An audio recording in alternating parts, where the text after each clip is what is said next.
decreases with each lie, but Israel's level stays constant across MSM. It's because Israel is America. The only other place where the level of credibility does not decrease is the United States of America. Do you understand?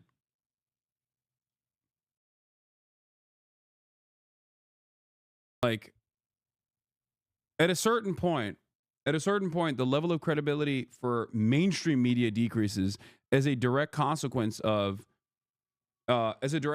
consistently defending these sorts of erroneous claims, these sorts of like open lies, and that's it. So, what Israel is doing will take out mainstream credibility, like the credibility of mainstream press, or what remains of the credibility of mainstream press. That's it. Because it seems to me like the American government is not going to drop Israel.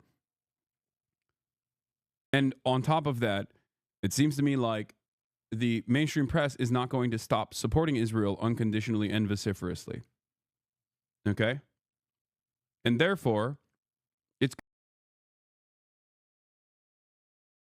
going to turn into what more and more people just feeling resentful towards the institutions that defend this shit. You see what I'm saying? All of the institutions, whether it be the American government, whether it be mainstream press, all the institutions that defend this kind of ridiculous, these kinds of ridiculous lies and the atrocities, in an effort to defend the atrocities themselves, the state that is engaging in these atrocities, they're all going to lose. They are all going to lose their credibility. And they are. They already are. That's what's happening right now. Abtizam Mohammed and Yuan Yang were both refused entry into the country by Israeli immigration officials after landing at Tel Aviv airport on Saturday night.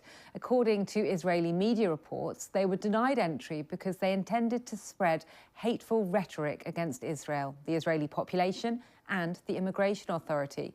In a statement, David Lammy said, "I've made clear to my counterparts in the Israeli government that this is no way to treat British parliamentarians, and we've been in contact with both MPs tonight to offer our support." Tom Simons reports.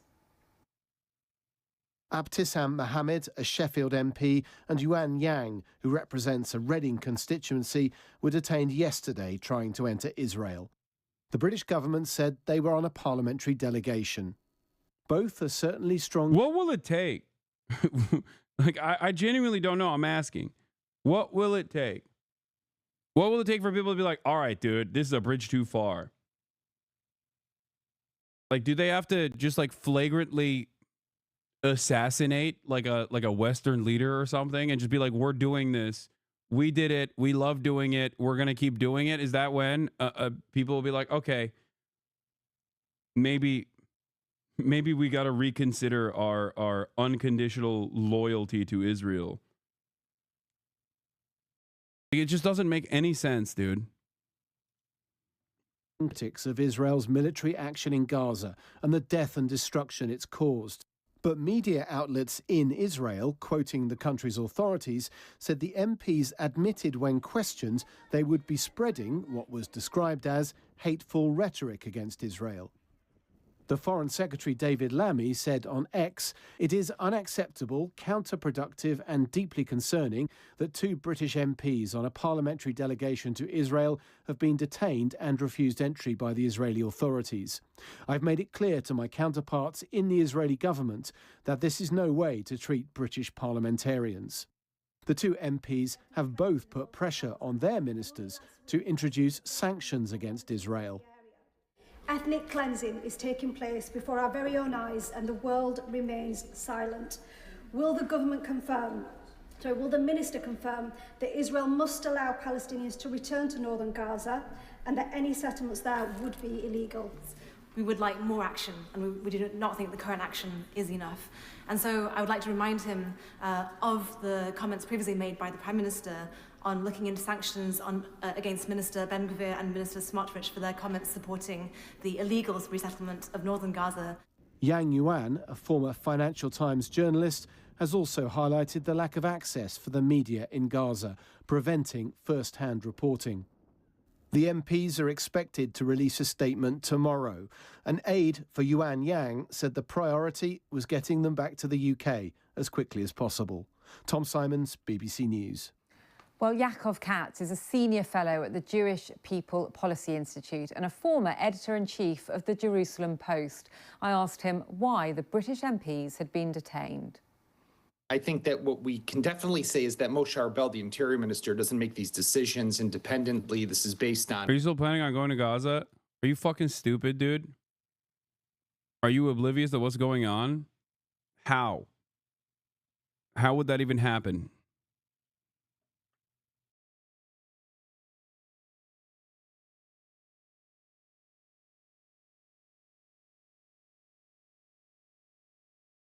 A bunch of journalists, and myself included, were trying to open up the Rafah pathway during the ceasefire period. The ceasefire is over. Israel has opened up the genocide faucet again. Even then, it would have been impossible. Pretty much. It's bait.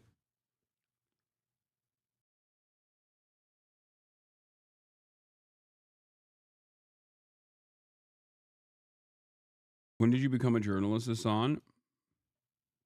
What did I say? I'm a journalist? I said a bunch of journalists and myself, as in I'm not a journalist.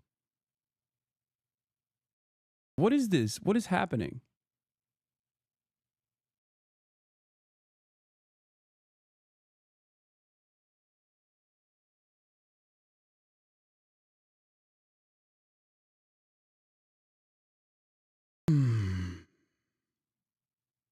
Information that he receives definitely from security authorities as well as from the Ministry of Foreign Affairs, some intelligence basically indicating what these MPs might be doing. But just to give some context to it, it's not the first time that Israel has done something like this to elected officials that it fears might be coming to the country to stir unrest. A few years ago, during the first Trump administration, two Democratic members of the House of Representatives, Rashida Tlaib and Ilhan Omar, well-known and very vocal, vitriol critics of Israel, came and tried to enter the country, and they were also denied entry. So this is something that Israel very rarely does, even when engaging with friends of it, like the United States or the United Kingdom. Well, good thing that you mentioned that they have done it, though. So that's weird. Kind of feels like they do that then. No? Just like, oh, no, you don't understand. It's just a very rare thing that they do, even though here are instances where they have done it.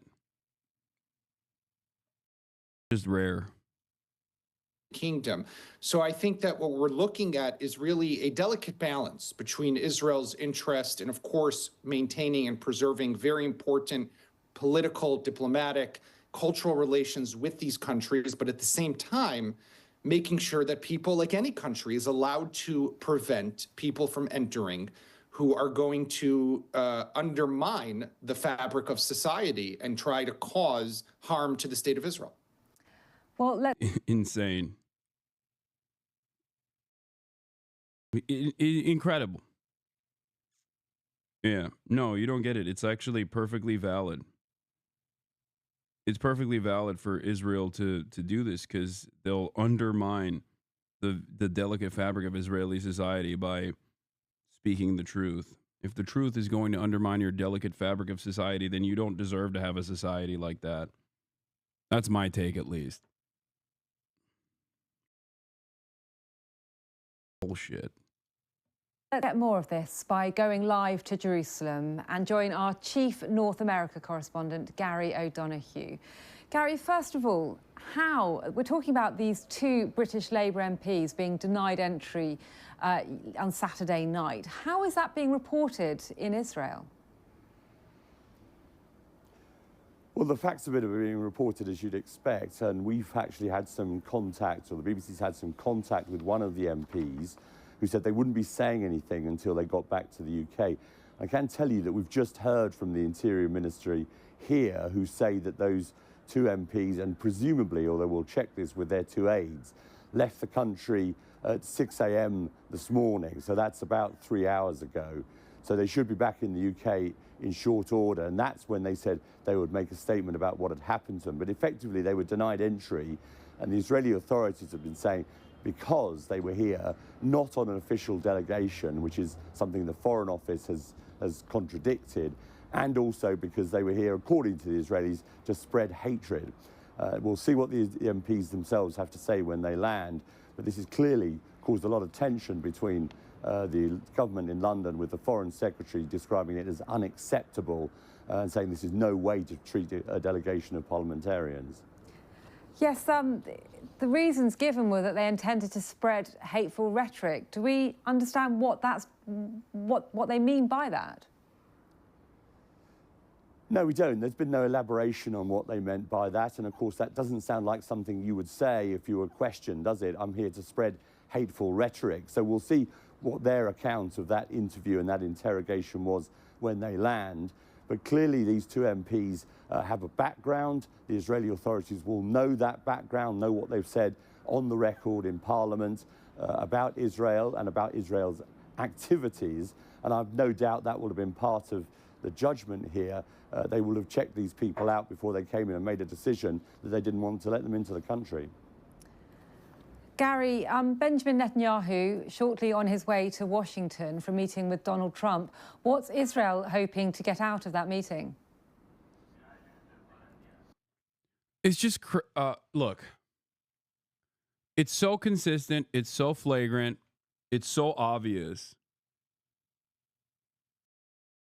At this stage, if you are a government that's allowing this to happen, especially when considering that Israel would not even be able to do any of this without Western support. Israel would not exist in the violent ways that it does without Western support.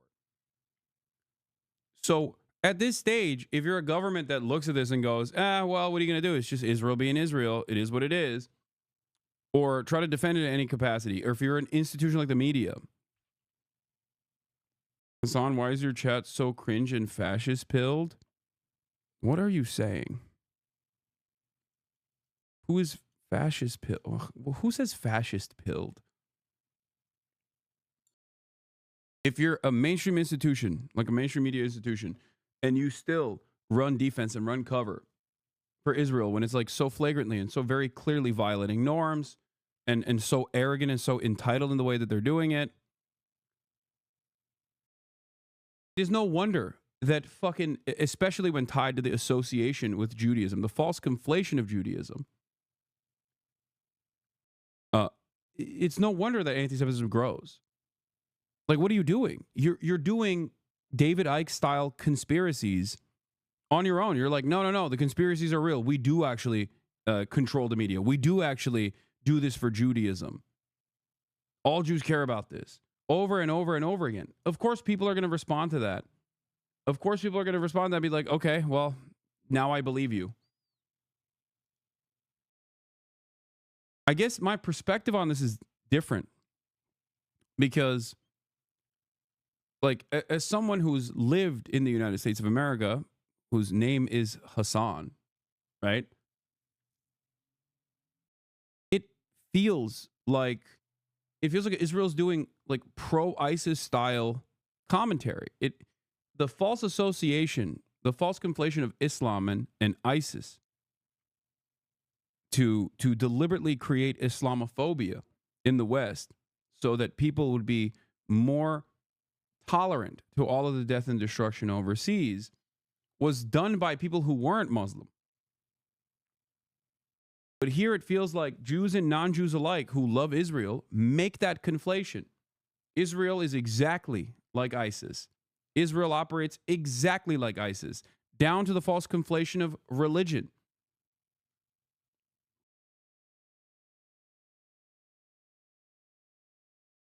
I don't know how other people don't recognize this. I don't know how they don't see it. It's like Israel's actions and its defense feel like if, a lot of Muslim leaders in the West were like, you're being Islamophobic if you if you think what ISIS is doing is wrong. You know what I mean? Can you imagine there's like people running around, like Muslims themselves, not the state, not the media, because the media did make that conflation, because that conflation was deliberate, methodical, helped their goals in bombing the living shit out of every fucking Muslim country.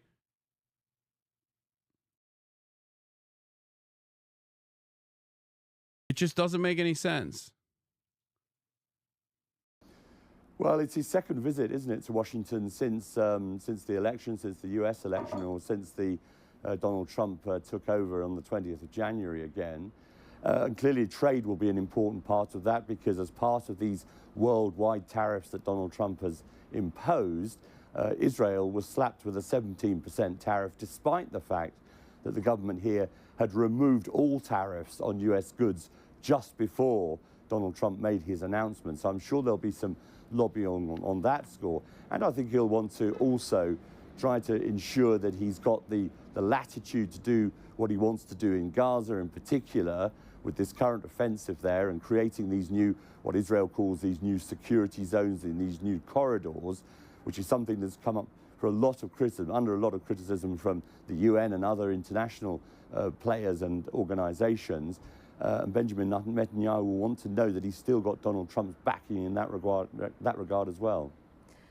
And finally, Gary, we've had the reports from the Israeli military admitting that its initial accounts of what happened when 50... You're not being annoying. I'm very familiar with forensicarchitecture.org, okay? It is a resource that I'm very familiar with. They did great work on the Al Ahli bombing, and I've used them in the past, and I've talked about them many times over. 15 emergency workers were killed on March the 23rd. They've admitted mistakes in those initial accounts. What do we understand actually did take place? Well, in some sense, they've been forced to admit these mistakes, because a video emerged yesterday which showed these vehicles, these ambulances and a fire truck, approaching. Words don't have any meaning anymore, dude. A mistake implies that you didn't intend to assassinate these healthcare workers. A mistake implies that you don't want to do it again. What Israel did to the healthcare workers is not a mistake. It's just regular process. That's it. And they've done it every single day. This is not the first time this has happened. I cannot stress this enough. Israel has killed hundreds of healthcare workers. Israel's tortured doctors, kidnapped them and tortured them. The mistake is that they got caught. Where their occupants were actually killed, with all their lights on and with their signals flashing. Now, the Israeli authorities had originally said that they were acting suspiciously. They had no lights on, no emergency signals flashing, and that's why they'd been engaged. For the record, even if those ambulances did not have their lights on, what do you mean it's valid to shoot at ambulances? Like, even Israel's initial defense is psychotic and only works because there is so much dehumanizing propaganda against Palestinians. Okay? Like, their defense, their initial defense also doesn't meet the standard of international law. Think about that. Like, their first line of defense they came out with also didn't make sense. So mad, Lamau, but we'll never talk about Muslims, murderers, and killers. Hypocrites, huh? What are you talking about? What the fuck are you saying? What do you mean this is hypocritical? So mad, Lamau. Yeah, I am mad. If you have a fucking conscience, you should be mad too, dumb fuck. What do you mean? So mad, Lamau? Like, you think this isn't something to be mad about? You're fine with this? It seems like you are, considering that you immediately want to go, what about Muslims, murderers? I'm not even saying this is Jews doing the murder. You understand that, right? Because that's not the case. This is Israel doing it. You fucking baboon. That's the other thing. This is another reason why Islamophobia is perfectly permissible, except anti-Semitism, at least right now, and that's changing. But for the time being, anti-Semitism is still institutionally regarded as something that's inappropriate and unacceptable. Now that's changing. Make no mistake, especially if you're a right winger. Holy moly. They do say this exact same thing, but role reversal with Jews. They literally would just turn around and be like, yeah. The irony, of course, is that this person cannot even comprehend the words that are coming out of my mouth because I was just talking about ISIS. I was just talking about ISIS and the false conflation of Islam and ISIS. He just doesn't understand that. In his mind, he's like, this is how all Muslims are. By the Israeli forces in this suburb, this area just outside of Rafah in the southern part of the Gaza Strip. Now, they say that they're looking into it. They say that at least 6 of those who were killed had links with Hamas. They have produced no evidence to prove that or to demonstrate that at this stage. And they have said that none of these people that were killed were armed. They were then buried in these shallow graves covered over by sand. The Israeli authorities say they did that to prevent wild animals from taking the bodies of these people. But it did then take a week for the UN to be able to find this sort of shallow grave, I suppose you'd call it. And some of the people that examined those bodies have suggested that these were sort of execution-style killings, perhaps some people with their hands tied. Now to the Yeah, I mean, it was execution-style killings. By the way, here's a Tory leader saying she supports Israel's decision to deport the 2 Labour MPs who were on a fact-finding mission to the country. Look how cucked you have to be. People who represent us in Parliament should be people who should be able to go anywhere in the... Bro, if you're not a very educated guy and you have no capacity for critical thinking and you see a British MP go on television and be like, yeah, Israel's the Jewish nation state and they get to do this to our MPs. I care more about Israel and their actions than I do my own countrymen. How the fuck is the expectation that that person watching this news hit is not going to come out of that thinking, oh my God, Jews do fucking control the media and the goddamn MPs? Like, how is that? How is anybody looking at the situation and going, this is not going to go somewhere very scary? And it already is. What are we doing? Like, what is this? The last year and the way that politicians in the West have tried to dance around this issue and avoid the overwhelming public sentiment against Israel, like, is like out of the dreams of David Duke, okay? They don't even have to do propaganda anymore. They don't have to fucking lie at all.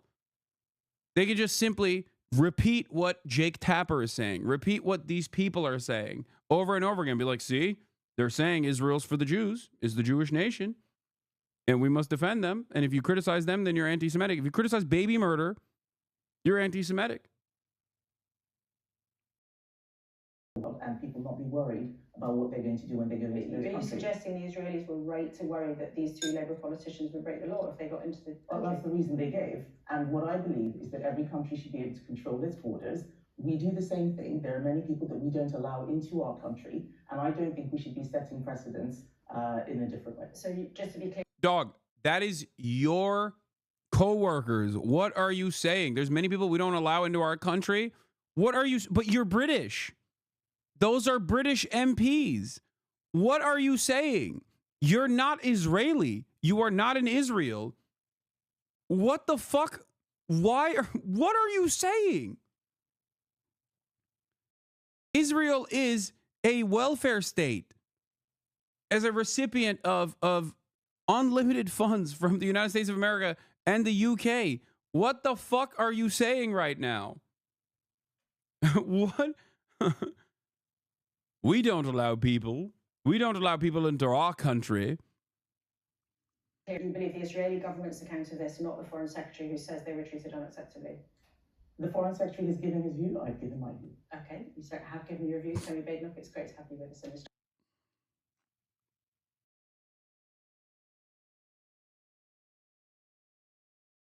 I guess there's a hidden truth there, by the way, which is that if we criticize Israel for this, we can't do it ourselves. And I like doing it ourselves. You know, watch Tory leader Kemi Badenoch advocate putting Britain first in foreign policy speech. Yeah. America first means putting Israel first. British first means putting Israel first. That's what it means. I mean, obviously, it doesn't actually mean putting American citizens first. America first does not mean you're putting actual citizens first. That's never been the case. It's just pure patriotic babble to delude the masses into thinking that you actually care about their well-being. It's a stoking nationalistic fervor in an effort to make them look the other way as you rob them blind. You know, as you take away their limited resources.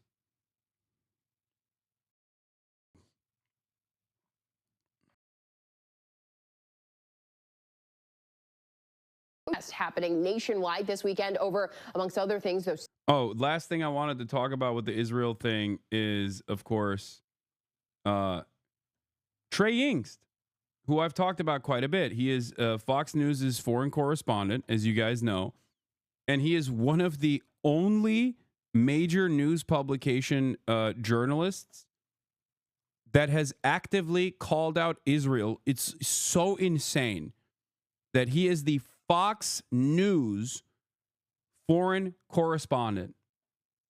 Okay? He's their guy in Israel. And he's done a lot of, pro-Israel propaganda, make no mistake. But in the sea of that pro-Israel propaganda, he is one of the only journalists in any mainstream publication that has demonstrated a clear conscience on the assassination of his colleagues that happen to be Palestinian. It is crazy that it's the Fox News guy. Okay? He is the Fox News guy, and he has consistently been like, Israel's killing journalists. What the fuck are you guys doing? How are you guys not talking about how Israel just keeps killing journalists? How is this acceptable? And now he's also covering the unmarked mass graves of the Palestinian Red Crescent Society, the first responders that Israel assassinated. Paramedics from the Palestine Red Crescent dig through the earth of southern Gaza. They're recovering the bodies of their colleagues killed by Israeli forces. On March 23rd, first responders were dispatched to this area of Rafah. When they arrived, Israeli soldiers opened fire.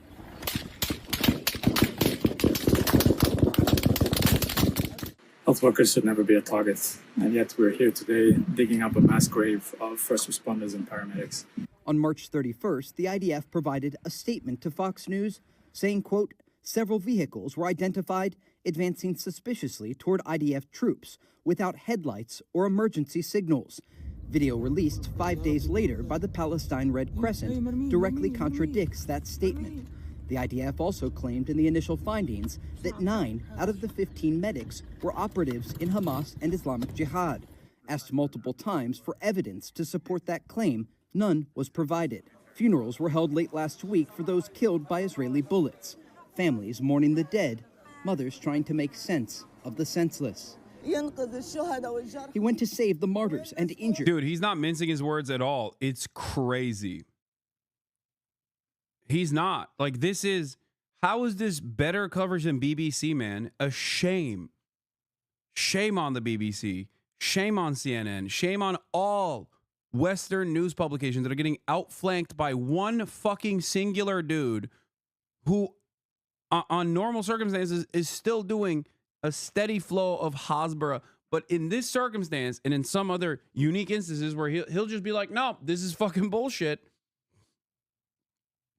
How is it that there's like a handful of mainstream reporters that every now and then will accurately cover the news?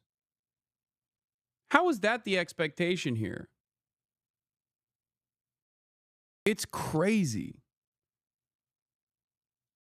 And we've been waiting for him for a week. We were told that he was either martyred or injured, but I realized that they had killed them from the very first moment. Is Fox News just going full anti-Semite now? No. What are you talking about? No. Fox News Fox News is literally even somehow more pro-Israel than every one of these other outlets. This is one of the few unique instances where Trey Ying's own personal voice comes through the coverage, and it's one of the unique instances where Trey Ying's also will, actively cover the story in the way that you normally would. It has nothing to do with anti-Semitism. What the fuck? They had killed them and buried them underground, as bodies of these medics rest inside white plastic bags with a photo attached. The face of Rifat Radwan stands out, the man who recorded his final moments with a final message. Forgive me, Mother. This is the path I chose, to help people, he said.